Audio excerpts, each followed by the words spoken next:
Hey everybody, it's your boy Azal. I just wanted to give a little bit of advice right now. If you ever feel like giving up on something that because you feel like you can't do it, please don't give up. Please always try to improve yourself. Always grind for what you want. Be consistent with it. Always follow your dream. My dream is to be a comedy YouTuber such as Fearless and C-Day. That has always been my dream. I've always wanted to be really funny and make people laugh because, I mean, why not? Why don't you want to make people laugh? But, yeah, always follow your dreams. My dream is to be that and join BH. I've never really wanted to join another team except BH. I've never really thought about it. I've never been as consistent. But yeah, I love that team. I love the way they run. I love the way they improve. I love the way they upload. I love the way that they're a huge family. They all support each other. It's really insane.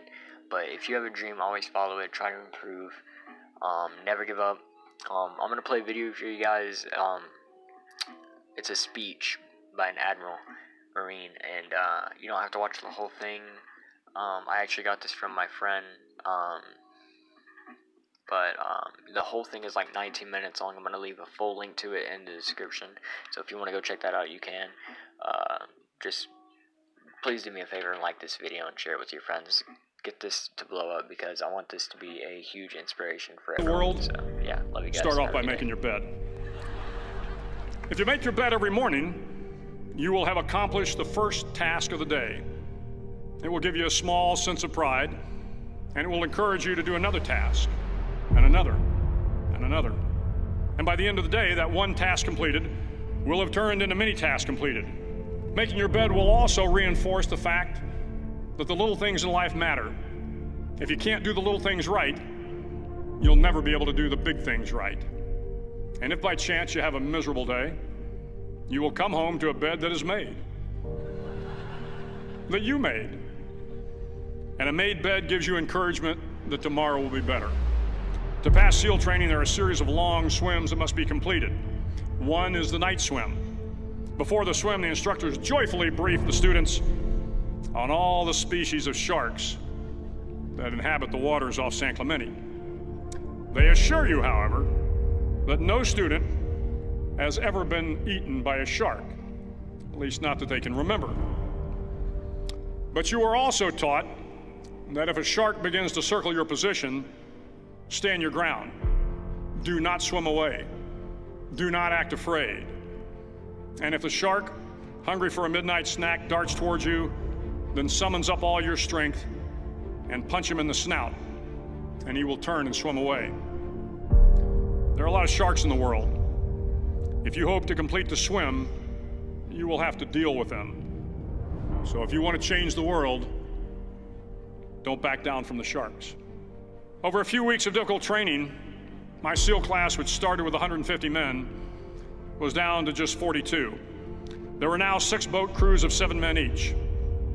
I was in the boat with the tall guys, but the best boat crew we had was made up of the little guys, the Munchkin crew, we called them. No one was over 5'5". The Munchkin boat crew had 1 American Indian, 1 African American, 1 Polish American, 1 Greek American, 1 Italian American, and 2 tough kids from the Midwest. They out-paddled, outran, and outswam all the other boat crews. The big men in the other boat crews would always make good-natured fun of the tiny little flippers the Munchkins put on their tiny little feet prior to every swim.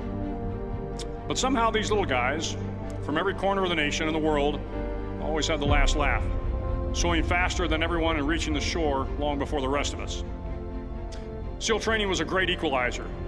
Nothing mattered but your will to succeed, not your color, not your ethnic background, not your education, not your social status.